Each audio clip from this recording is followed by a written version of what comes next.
We are live. Good morning. This is the Social Services Committee of Wednesday, May the 8th, 2024. The roll call has been taken. We have regrets from Councillor Oakley and Mayor Bailey, potentially Councillor Garno, who hasn't yet signed in. We have Councillor Howes, Councillor Sless, Councillor Sicoli, Councillor Miller and Councillor Carpenter online, and the rest of us are in the chambers. Are there any declarations of conflicts of interest for any items appearing on the agenda? Seeing none, at this time I will ask members if there are any items the committee wishes to separate for discussion purposes.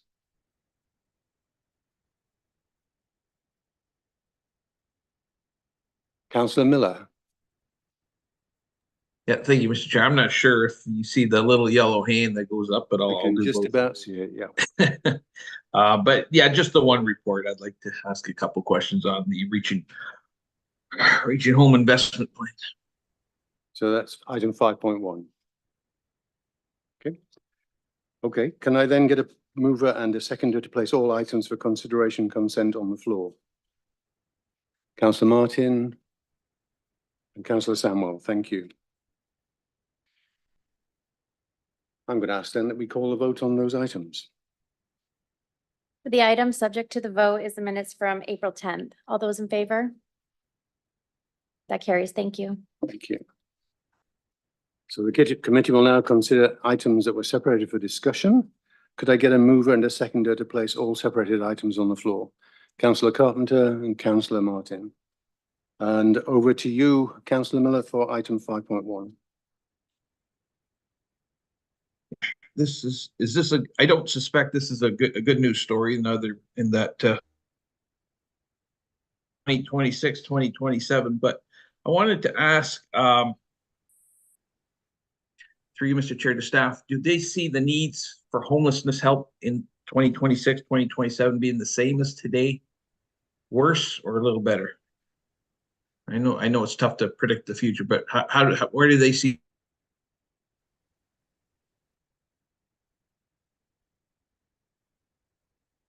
Good morning. Through the chair, Mary Musson, Director of Housing and Homelessness Services. Through the chair to County Councillor Miller. We can, like you said, we cannot really predict what's going to happen in the future. However, I think the homelessness needs will be at least the same, if not more, come 2026. We have a goal set by the Canadian Alliance to End Homelessness and the National Housing Strategy to reduce chronic homelessness by 50% by 2027. So it is very important that we have the federal funding from Reaching Home to continue with this. Okay, just a little bit follow up, Mr. Chair. Other community entities, I suspect, are also in the same predicament. And I noticed in the recommending Larry Brock, and I think that's not a bad idea, given that there might be a change.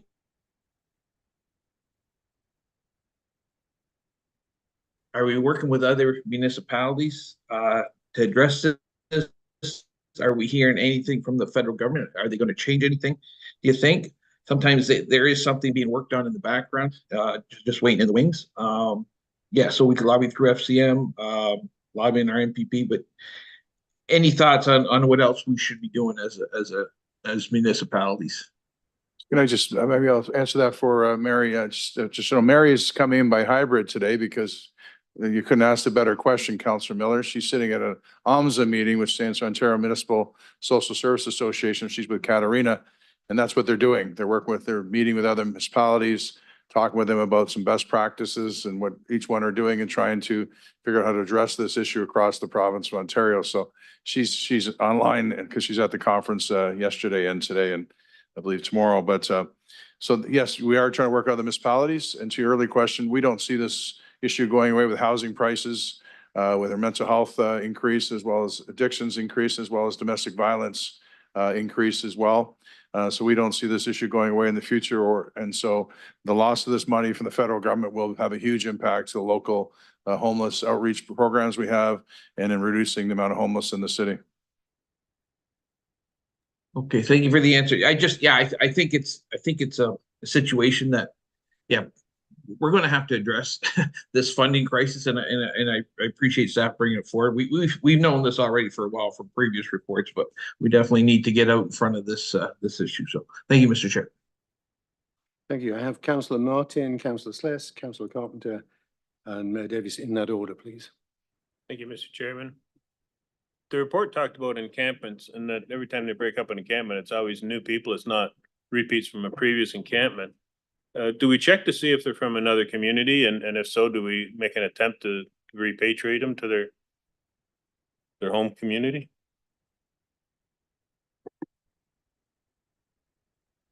I'll let Mary or Katarina answer. That's very specific detail. Is Katarina online?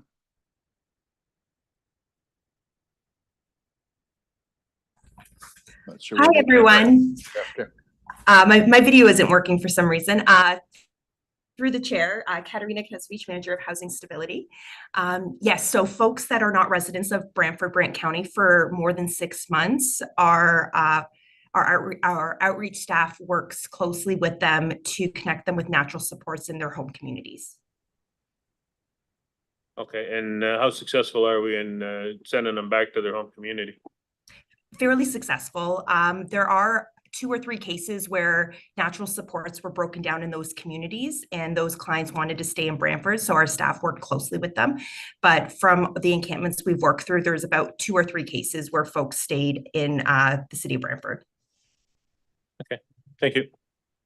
I think if I can, Councillor Bell, Mr. Chair, now to Councillor Martin's question, Councillor Miller's, I think it's really important. This may seem like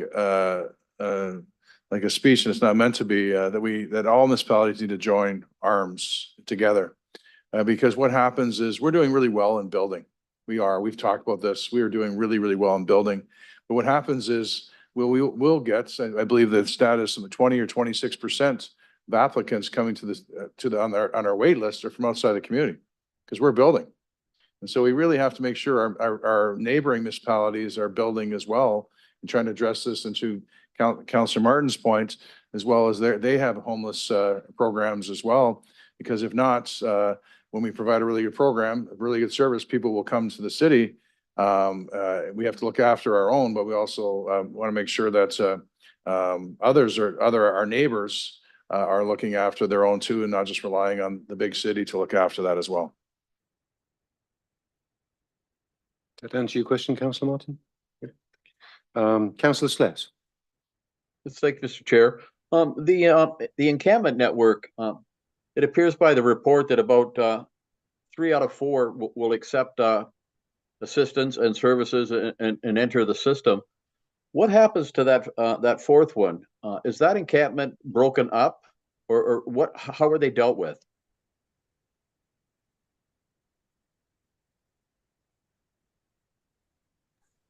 Through the chair, Katarina Knesvich, if there are viable spaces within the shelter system or within our overflow motel system, folks are given notice to move their encampment along, and outreach staff connect with them periodically to ensure that they've cleaned up their site. Yeah, but the folks that don't want help, what happens to that encampment? They are asked to clean up their site and move along. And where do they move along to? Where do they move along to? So what's interesting currently is we're not sure. We're assuming they're staying with some family friends or couch surfing because those folks aren't reappearing in other encampments. Okay, so once the encampment is disassembled, they kind of vanish into the woodwork then. Is that what you're saying? That, or sometimes we see them entering the shelter system eventually. Okay, thank you. Thanks, Mr. Chair. Thank you. Councillor Compton. Yes, I'd like to address the part of the report that talks about the top-up funding. So are we certain that we won't receive future top-up funding in the coming years? Councillor, I guess I'll start, Mary, and then if you want to, we're not sitting beside you, usually we whisper each other to see who's going to speak, but I'll start. Maybe you can finish off. Councillor, normally it's, and you can see when we got the money, it's It's usually, sometimes it's the federal government's fiscal year end and they have some extra monies and they'll send it to us. Normally, we're not, there's no plan and it's kind of unexpected monies, which is not a good way to operate a business or a government at the municipal level. That's normally what happens, and that was a surprise to us when it was announced. But Mary, can you just fill in more detail? No, absolutely. So through the chair, echoing what the the CAO said, we really don't know if we're going to get top-up funding or not. We received roughly 4 weeks' notice in 2023 when we were being told that we would get top-up funding. All of our investment plan estimations are based on just the known allocations. We cannot estimate based on what we may or may not receive because that amount changes from year to year. And we got 378,000 top-up funding last time, did we not? That is correct. And I noticed that a lot of that was used for hotels and motels for the winter. Through the chair, that is correct. And we use the hotels and motels because we don't have enough emergency shelters to accommodate those in the winter.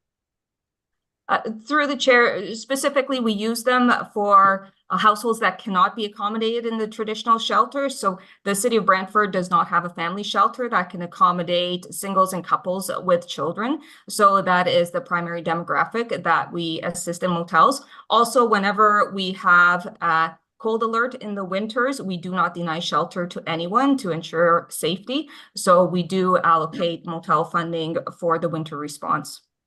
I wonder if the committee could get a report that lists revenue in and revenue out when it comes to especially the hotel funding. So how much funding are we giving to these hotels that I believe are causing a lot of havoc in our community? So the hotels that we're funding currently with taxpayers' money, I'd like to know how much that dollar is on an annualized basis, if I could. Yep, through the chair, we can absolutely provide a memo with a breakdown of the funding. The bulk of the funding does come from the Reaching Home federal funding stream and the Homelessness Prevention Program provincial funding stream. So we'll break everything down. Thank you, Mary. And is there any further question? Is there any funding, any match funding from the provincial government? Is there any provincial government money being funded into this program? So through the chair, for the Reaching Home, it's just a federal funding grant stream. And as one of the previous reports in April mentioned, it's one of the multiple funding streams we use for homelessness. This one is not matched by the province. It's strictly a federal funding stream from Infrastructure Canada. Okay, so is there an opportunity for us to lobby the provincial government and the federal government for match funding and more funding? Through the chair, this not for this particular stream because there's no provincial equivalent to it, but there's absolutely opportunities to lobby, especially under the National Housing Strategy, for more funding because that is one of the bilateral agreements that's currently affected. And you talk about staff reduction might be necessary, and I think the report says 2 staff positions, a total cost of $208,000. Is that only 2 staff positions for $208,000? So through the chair, in the encampment report that went to Social Services Committee in April, we did make a recommendation that we would be bringing forward the 2 staffing positions that deal with the encampment outreach team to Social Services Committee for the 2025 budget as a strategic budget investment consideration, because then we would be moving that from being funded by grant funding into the municipal tax base. Yeah, but is two positions equal $208,000? At the time we did the costing, yes, those 2 positions were $208,000 altogether with benefits. So $100,000 each. Okay. All right. Thank you. Thank you, Mr. Chair. Matt Davies.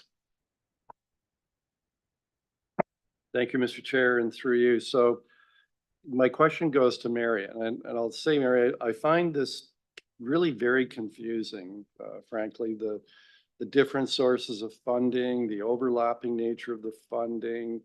But let's just focus on the federal funding, because I think that's primarily what your report's about.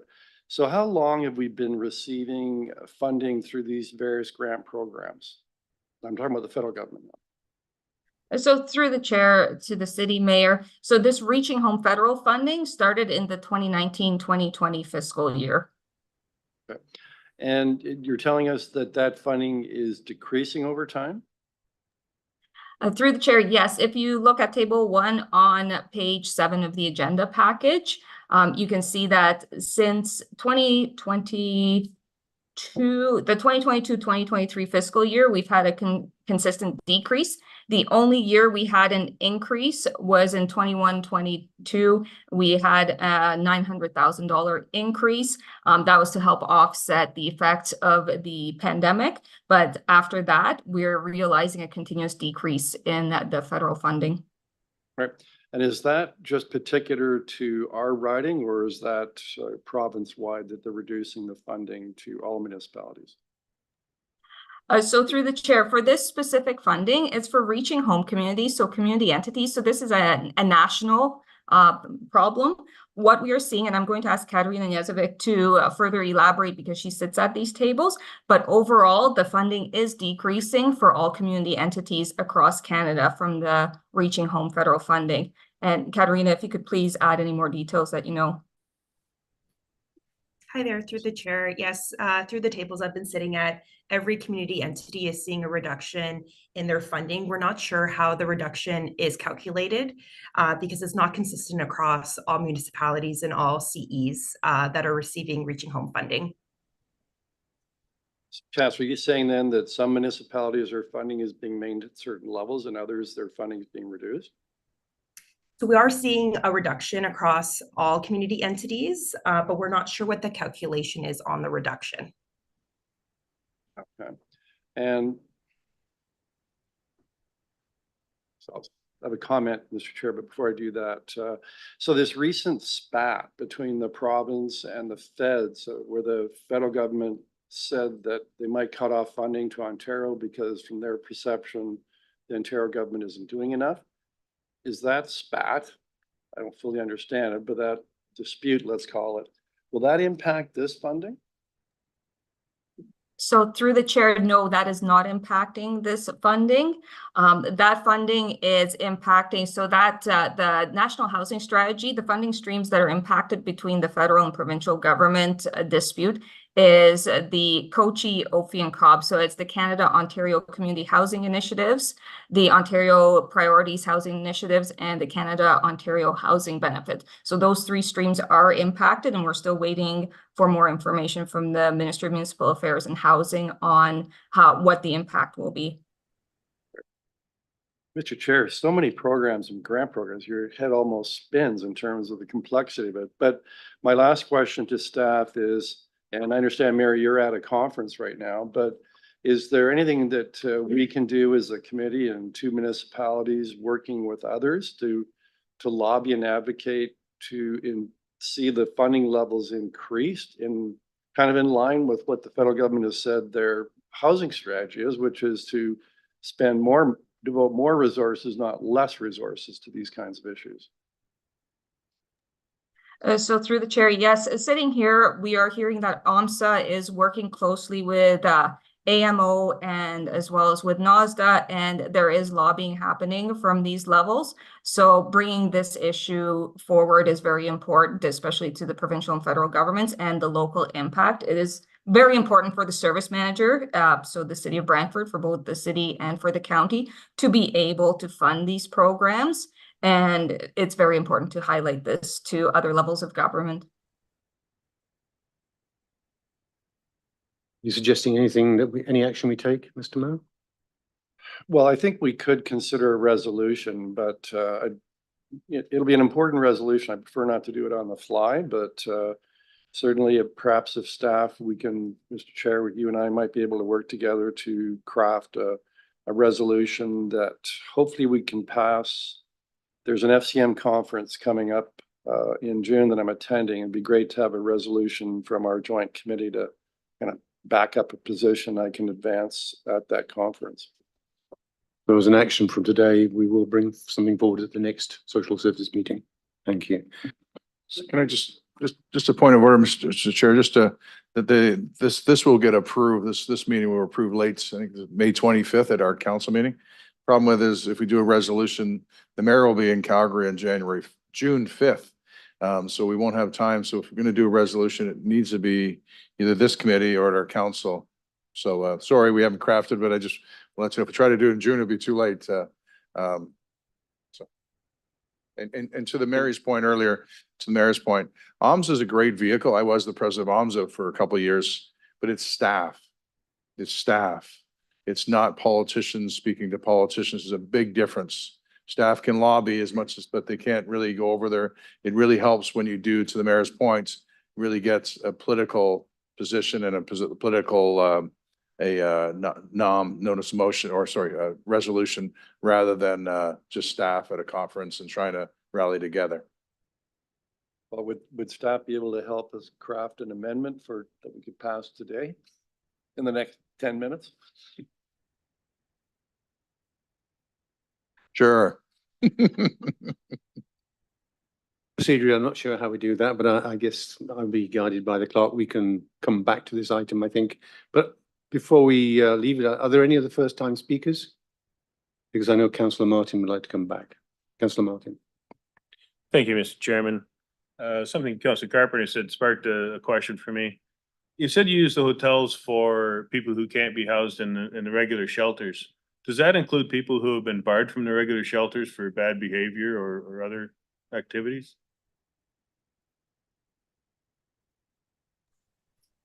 Through the chair, Katerina Knezevich, when folks are service restricted from a shelter, they are service restricted from motels as well, based on their behavior. Okay, so they don't get a hotel room if they're a bad apple. Okay, that's no. And then, Mr. Chairman, perhaps we can pass a resolution that the mayor's talking about, but to be wordsmithed and finalized before it goes to council would give a little more time for drawing up a proper resolution. I think that's a very sensible suggestion, Councillor Martin. But if there are no objections to that, seeing none, are there any other items to be discussed on this matter? Seeing none, then with the proviso that staff are developing a resolution to present to both councils, then I would ask that we call the vote. All those in favor of item 5.1, reaching home investment plan as amended? And that carries. Thank you. Thank you. There are no resolutions or notices of motion. So the meeting of the Social Services Committee is now adjourned, and we're going to proceed to the Brant and Brantford Local Housing Corporation of Directors meeting.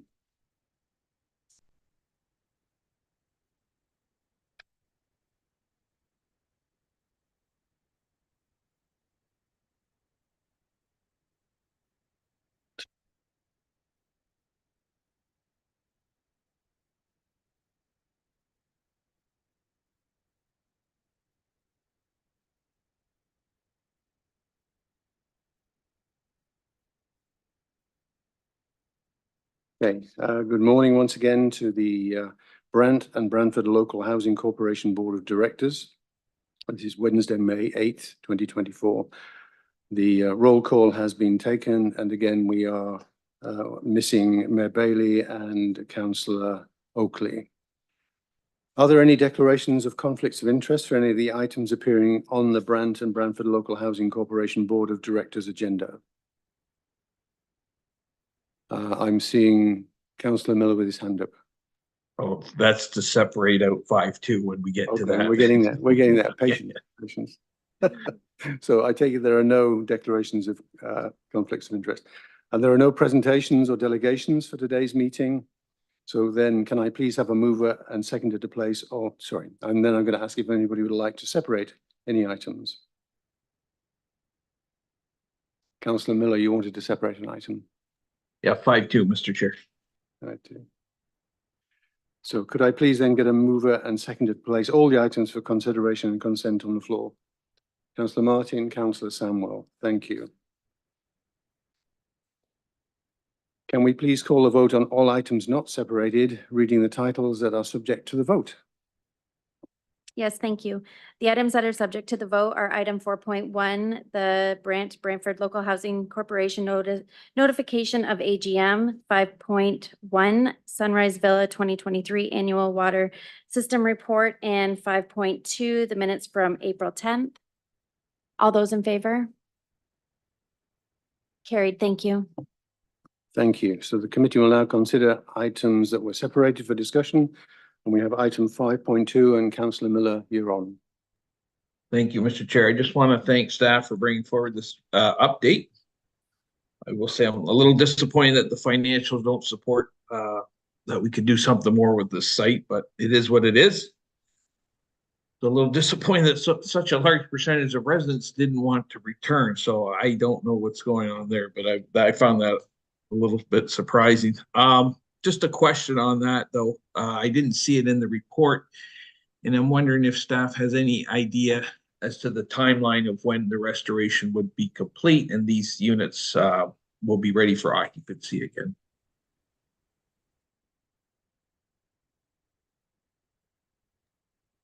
So good morning again, through the chair. We do not have an estimated timeline of completion yet because we have not started the full remediation. Now that the contractor is selected to proceed with the remediation and restoration, we should have a better time estimate once they go on site and can provide a full scope of what needs to be done. Okay, fair enough. Thank you. Any other discussion on this item? I just have one question. I think I'll aim it at Mary. Do we have any understanding of why residents would not want to come back to these properties? Through the chair, and in the conversations with the tenants that housing staff have had, they have been quite satisfied in where they have been relocated to.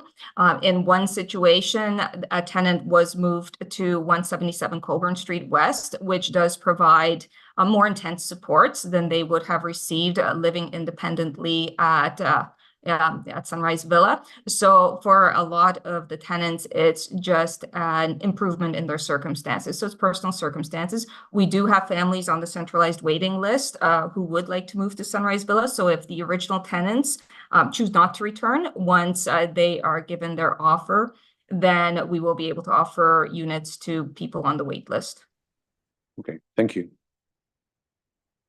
Seeing no other discussion on this matter, I will call the vote. All those in favor of item 5.2 Sunrise Villa fire update? Thank you, that's carried. Councillor Calmder, I can see your hand up, and I do apologise. Did I miss you? Yes, I was just going to ask if this site, were we underinsured here? Is that the issue?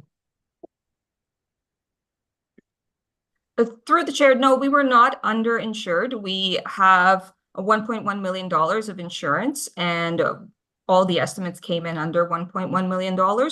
However, once we're conducting building condition assessments and asset management reviews right now, we will be reassessing the values of the properties to make sure that we have full insurance on all the properties. So is this an opportunity for us to demolish and rebuild a new affordable housing unit on the site? Through the chair, so that was one of the options that we had considered, but as you can see, we would receive just over $500,000 if we demolished, and so that would not be enough to reconstruct with the cost of construction. And the reconstruction, will that eliminate any asbestos or bring it up to modern day standards too, at the same time? So through the chair, with the reconstruction, I don't have all the details. We can come back to the LHC board and provide an update on the remediation that takes place. I don't have the full details on that. All right, thank you. Thank you, Mr. Chair. Thank you, Councillor Calmder. Sorry I missed you. We're now at the point where we're looking for resolutions. There are no resolutions. There are no notices of motion. The meeting of the Brant and Brantford Local Housing Corporation Board of Directors is now adjourned. We will proceed to the Brantford Municipal Non-Profit Housing Corporation Board of Directors meeting, and Brant councillors may be excused if they wish. Thank you.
Good morning, everyone, and welcome to the Brantford Municipal Nonprofit Housing Corporation Board of Directors meeting for Wednesday, May 8th.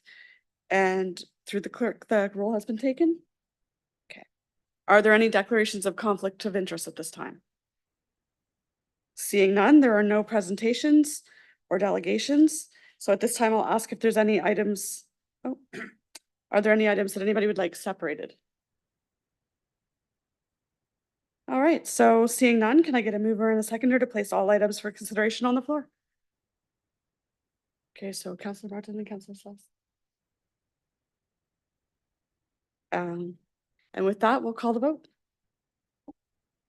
The items that are subject to the vote are item 4.1, the Brantford Municipal Nonprofit Housing Corporation notification of 2024 AGM, and 5.1, the minutes from April 10th. All those in favor? And that carries. Thank you. Perfect. And so there are no resolutions, no notices of motion. So with that, we're adjourned. Thank you.